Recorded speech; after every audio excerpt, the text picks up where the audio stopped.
Welcome to the Fabric Podcast, where we explore company culture and how it scales as a company grows. Brought to you by the team at The Receptionist, a bootstrapped, Denver-based software company. Each episode of Fabric will set out to uncover unique and uncommon answers to the question, how do companies of any size create a culture and core values that employees actually live out? Here on the Fabric Podcast, we're all about exploring company culture. And on this episode of the show, we've got a really interesting and fun conversation with Matt Baysinger, founder of Blade Timber, an axe throwing company. So you can go with your friends, your family, your coworkers, and learn how to throw axes. How fun is that? Well, unfortunately, in 2019, one of his customers didn't have a very fun experience, according to the customer.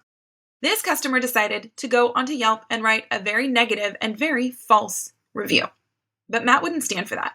Matt was not okay with this person putting down his employee and sharing things that were not true.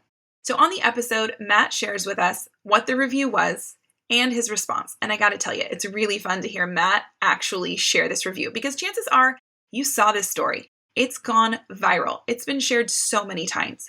So Matt talks to us about what was going on within the company before this review happened, how it did go viral, and why company culture is so important to him, what he does in terms of making sure his employees really embody the company culture when they start, and how he continues to support that as a leader of the company. So stick around and enjoy hearing the conversation with Matt Baysinger of Blade Timber.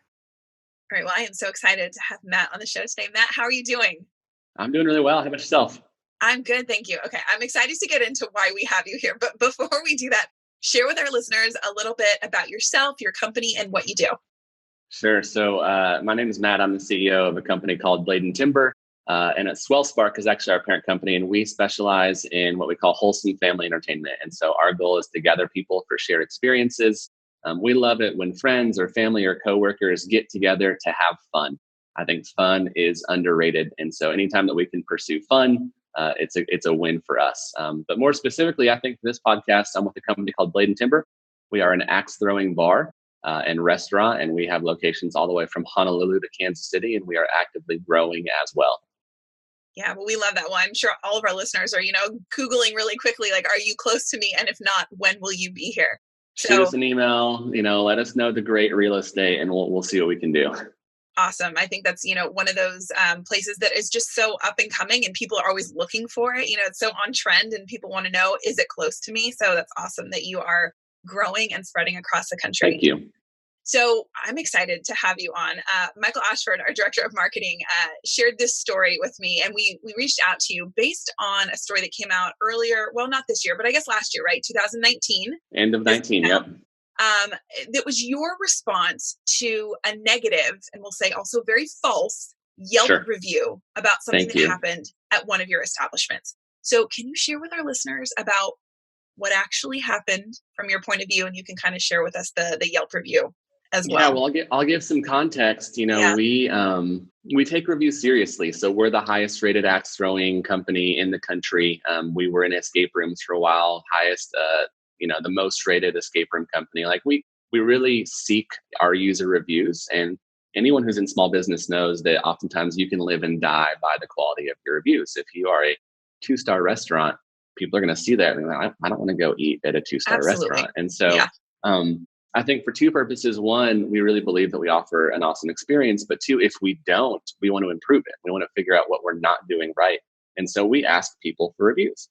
And I got a phone call, at like 9 a.m. from our managing director. And she's like, Matt, we just got a terrible review. And so I'm pulling it up as I'm like getting ready and brushing my teeth. And in short, this review said that one of our staff members was being racist and was doing some wildly inappropriate things.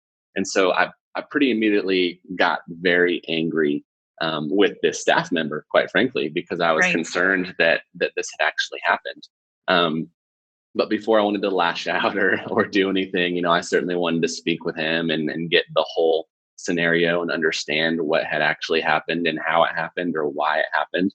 And because we throw axes, right? We have videos, we have audio, we have footage of every corner of all of our spaces, because we want lower insurance rates, and our insurance companies say that if we have that we're going to get lower rates. So All that being said, we decided to pull up the footage and we decided to see what the deal was. And this specific review had mentioned that that they had been thrown out because they were Hispanic and that they were being unfairly targeted.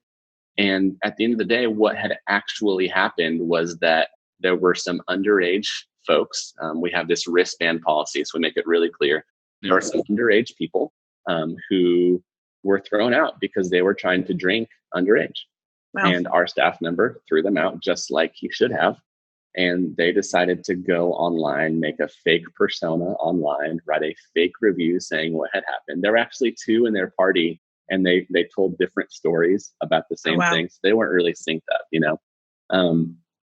But once we understood the real story, I felt very strongly that we needed to do and have a public response for two reasons. One, what they were saying was not true of who we are, what we stand for. But I think more specifically, it wasn't true of the actual person on my staff, Justin, who had handled this situation beautifully. He had done everything that you would ever ask of someone to do. And so we wanted to make sure that we stood up for what was right. Right. And before we get into how you responded, because I love that. What I think is really just so impressive here is, well, one, first you were angry, right? And you were angry at your staff because as an owner of a business, you don't want your staff treating people poorly. And to have someone say that someone on your staff is racist, obviously you want to look into that, right? And so I can absolutely understand that your instinct was to get mad, but you took a step back and you looked into the situation. And you figured out pretty quickly that your staff member did the right thing. And so I think that speaks volumes just right there, which we're going to get into company culture, but just about your leadership and the company culture, that you didn't just believe this customer is right. I'm going to go after my team member. We can't be treating people this way. That you stopped, you looked into it, and you really understood what was going on in the situation. And that's so important. So because of all that. So because of all that, you needed to speak up for your employee. And there's many different ways that we can do this, right? You could have, gone to the customer, you could have talked to your employee, but you did it in a very public way. So share with us, what was the next step in this story? They went public. They went public first. And I don't have the opportunity to take down a Yelp review, right? And so we're running through kind of the hypothetical scenarios. And it's like, man, if we have people who come from any demographic, but specifically from our Hispanic community, who are seeing that we are discriminating against Hispanic folks, that doesn't look good. That's not good, right? We're in a very white part of town in the first place. It's not what was happening either. Exactly. So, and so we did feel like we needed a public response, and we knew it needed to be pretty thoughtful. We live in a culture where sometimes words can be taken out of context, and we certainly didn't want that to be the case here. And so we wanted to paint the clearest picture. And so, my first draft of what I wanted to write back was a little bit spicier.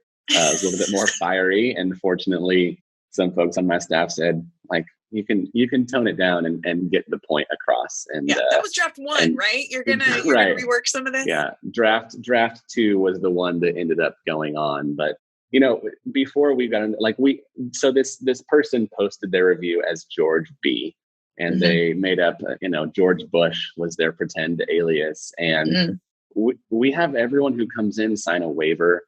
And so we know who this person is. We know their Facebook profile. We know where they live.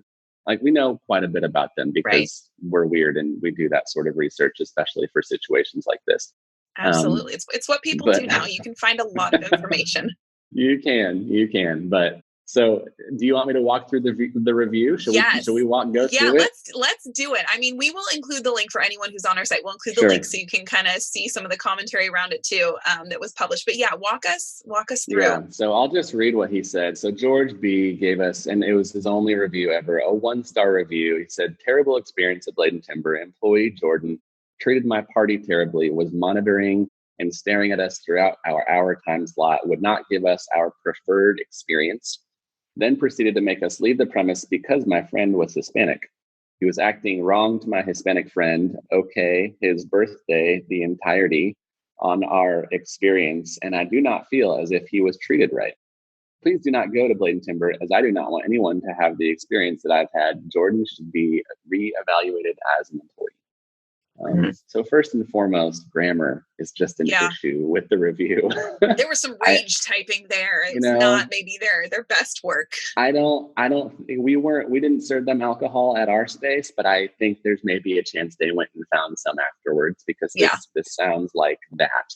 And I don't know what his preferred experience would have been, because we gave them the same experience as everyone else. But to fake George's credit, we were monitoring them and staring at them throughout the hour time slot, because we could see what they were trying to do. Again, we have these bracelets of who cannot drink, and the gentleman who was caught and thrown out had actually taken his bracelet off in the bathroom, and just all the silly things that you would expect like a 19-year-old kid to do when he's trying to sneak a Pabst at a bar. So our response, I'll just read it if that's please. Okay. Yes, I would love it, because I've read it, and so now we get to hear it in your voice. So, yes, please. I said, George, we have air quotes. If anyone's not watching us, we've got air quotes around George. His name isn't George. No, you're fine. His name's not George, but we called him George. I didn't want to call him out publicly. George, I'm so glad you had the audacity to write this review. I don't often get to step in and respond to reviews, largely because my staff is so dang incredible. But when you play stupid games, you win stupid prizes. First and foremost, Jordan is an amazing employee and team leader. He was watching you like a hawk because your party was acting stupid and illegally sharing beers with guests under 21 years old. I do not care about your background, gender identity, country of origin, the color of your skin, or the language you speak, but I do care if you're breaking the law in our facility. We are one of the safest axe throwing facilities in the country. We take great pride in setting the bar across the industry and doing things the right way. Of equal importance, we take great pride in serving our customers well. We've served hundreds of thousands of customers at 6 locations across the nation. We've had to throw out fewer people than I can actually count on my 2 hands. The best part of this is that you tried to paint a picture of Jordan as rude and racist. This is the exact same Jordan whose own mother immigrated to the US from Mexico. You have the audacity to call it a staff member by name, yet you have to make up a story and hide behind a fake Yelp alias to try to stir the pot. If one of our staff members was actually being racist or any of the other myriad things we don't stand for, I can assure you that we would take action. But in this scenario, you're just using a fake name to tell a fake story and try to paint a fake picture about a real and honest person just trying to do his job. I can't let that fly here. If I could give you a Yelp rating, you would earn 0 stars. I love it. And then the part that really blew up, and I will read it, but I have to preface a couple things. One, I'm smart enough to know that not everyone who lives in Mexico is Hispanic or vice versa, but you can only write so much on a response. Yeah. 2, I haven't taken Spanish since my junior year of college, so it's been a minute, right? But worked with one of our Spanish-speaking members to write a message that was directed towards the community that George was pretending to write about. And so what we did, in short, was we invited anyone who spoke Spanish to come and throw at a discount with the code George es un mentiroso, which translates to George is a liar. I love that. And so it's one of our most used codes at this point. We have a lot of folks who use that code. But I said, para todas las comunidades españolas, les aseguro que son bienvenidos aquí. Para tributo al falso George, estamos ofreciendo un descuento de 15% a cualquier persona que pueda leer este mensaje y desee confiar en que estamos en el lado correcto. Para su código es descuento, simplemente ingrese George es un mentiroso cuando haga su reservación. Muchas gracias. And so, we invited anyone who could read that to come and get a discount. We wanted to prove, not just in our funny Yelp review, but also in person, that we are not an organization or a group of people that, is going to be rude to anybody based off any of those things that are often out of our control. We put this on not knowing if it was the right decision or the wrong decision or how people would react. I just wanted to stand up for Jordan. And in the day, I think between the Tribunist and Board Panda, as well as just, celebrities and the way it was shared on Facebook and Instagram, we had millions and millions and millions of people review and respond. That's Even some amazing. folks, I don't know if this ever happened, but we had folks who were out of state saying like, I'm going to come into that location just to support Blade and Timber. And so we've been super appreciative of the public response to our Right. public response. Yeah. How quickly did it start to go viral? Like, when did you get the sense that, wow, I just did this because it was the right thing to do, but now it's actually becoming something really big and a Yeah, viral sensation? we posted it on Yelp, obviously, and then just kind of let it go. And I think within like 48 hours, someone had reposted it on Reddit. And then, Reddit is kind of the front page of the internet. And so once Yeah. it went on Reddit, it kind of It went takes off from everywhere. there. And like, it was a matter of hours, I think, since that Reddit post, and especially when we became aware of it, that it just blew up. And so Yeah. it was a fun, series of events where it's like, oh my gosh, we're on this website. And then I'd get a text from a buddy who lives in Cleveland and he'd be like, I just saw you, this celebrity just posted about it. And then it's another 100,000 or million views and then this other thing. And so it just kind of grew and Right. grew. And even since then, it'll be reposted. And so, every 2 or 3 months since it was first posted, we were like, oh man, that's so cool what you just said. And I'm living my 15 minutes of fame because, there's been times where I met people that are like, are you the guy from that Yelp review? I'm like, yes, Like, that's yes, me. I am. That is, yes. Yeah. So obviously the public reaction was very positive and supportive. Yeah. And, that is the sort of thing that is a feel good story and there's funniness to it. So it's easy to see why it went viral. But how did your employees feel about it? Do you think that they were surprised that you had Jordan's back in that way? I don't even think they were surprised. I know they were, I don't know if surprised is the word, but absolutely appreciative. Yeah. I can imagine a feeling of helplessness almost to a degree, because, there's very few people in our company who have the opportunity to respond to this. And certainly just because of, I think, company stuff in general, it would be hard for someone who maybe was the manager to be this fiery in their response. They might have felt like they said, I'm so sorry you had a bad experience. Let us make it up, or something like that. Being the decision maker, I had the opportunity to respond how I wanted to respond. And so in short, we did receive quite a few notes from staff members, not just at this location, but at multiple locations who, in short said, we're so glad that we're a team. And I really believe that to be the case for our staff, for our culture. And it's not easy to have 6 locations around the country. And I think for us to grow and grow well, we have to have a company culture that matters. And that has to be done very intentionally. And for better or worse, that does start here at our corporate offices. And that starts with me. Yeah. So talk to us a little bit more about that. How do you create that company culture that people do care about and that can disseminate to all of your locations? Yeah, we've tried to create a fair amount of clarity of what it is exactly that we stand for. And we haven't always been great at it. I think in short, we were a business that kind of outgrew our britches a little bit faster than we would have anticipated. And so all of a sudden, as an owner, you start to realize that there are some things that maybe aren't amazing that are growing as you grow new locations. And so we took a pretty intentional step back around the time that this review came out to clarify what it is that we stood for. And when we're looking at people who want to be a part of our culture, there's really about 5 things that we look for. We look for people who are joyful. We look for folks who are servants. We look for people who are eager. We look for people who are action oriented and those who have grit. And so I think in making it clear, not just for, our staff here at headquarters, but for every employee that we have to say, if you want to be a part of the team, these are the things that are expected of you. They're pretty simple. That doesn't make them easy at all. But this is what we stand for. This is how we're going to take care of each other. This is how we're going to take care of our customers. This is how we're going to serve everyone that we interact with, hopefully not just at work, but at home as well. And so, at the end of the day, I think the way Jordan handled that checks all of those boxes, and hopefully the way that we were able to back Jordan up did the same. Absolutely. So yeah, you've clarified how it was really important to be clear on your own culture so that you could then share that with your team members and make sure that it was something that they followed. But how do you create that company culture that the employees actually care about?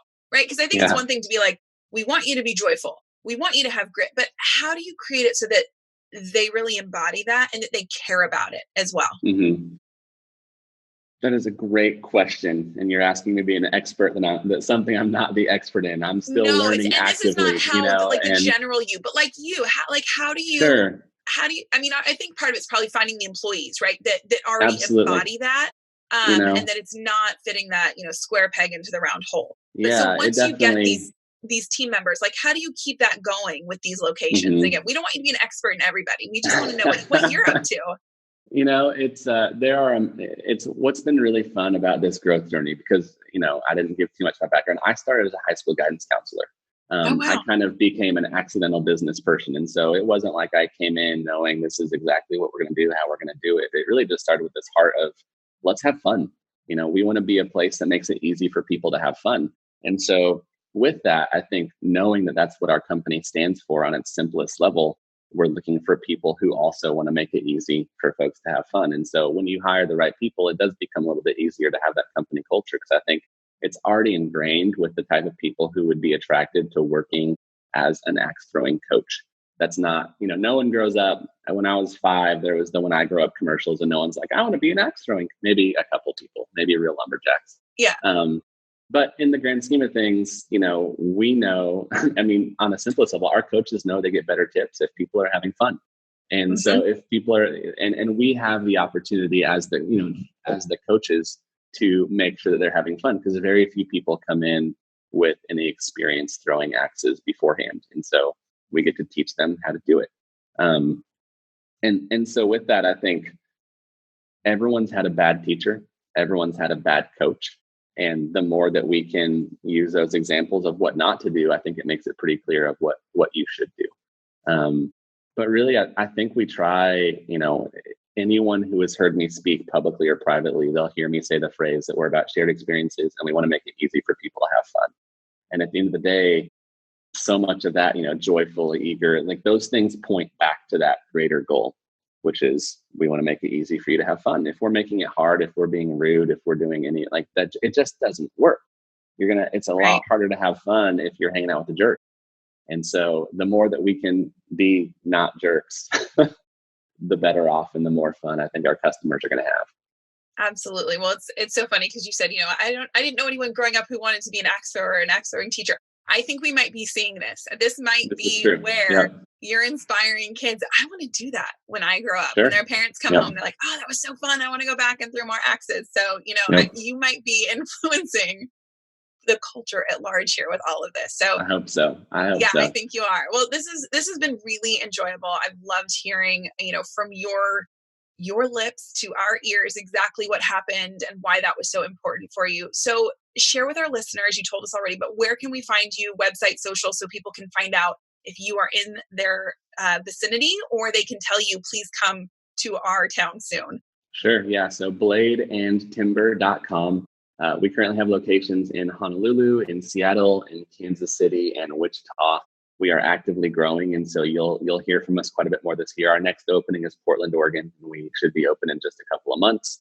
And our parent company is Swell Spark. That's swell like the ocean, spark like fire. We do have other interactive experiences outside of Blade and Timber, and we have those as well, ranging from Honolulu to Kansas City. And even if it's not ours, I think at the end of the day, what we stand for, again, is spending quality time with the people that you love and care about, or the people that you want to love and care about more. And so if we're not in your city, find something else amazing that is. For us to have really great friendships and families and relationships, we have to do it on purpose. And so I hope that the listeners can remember that, because sometimes it's easy to forget. And I hope that you can take that step to go do something amazing today. Awesome. Well, thank you for those great reminders and sharing your story with us. We've loved having you on the podcast today. Thanks for having me. Yep. Cheers. There were so many great points from Matt in there about company culture and supporting your employees. And I hope you enjoyed hearing Matt read his review as much as I did. On behalf of the team here at The Receptionist, thanks for listening to the Fabric Podcast. If you'd like to know more about what we do, go to thereceptionist.com, where you can watch webinars, read blogs, and even sign up for a 14-day free trial. See you on the next episode.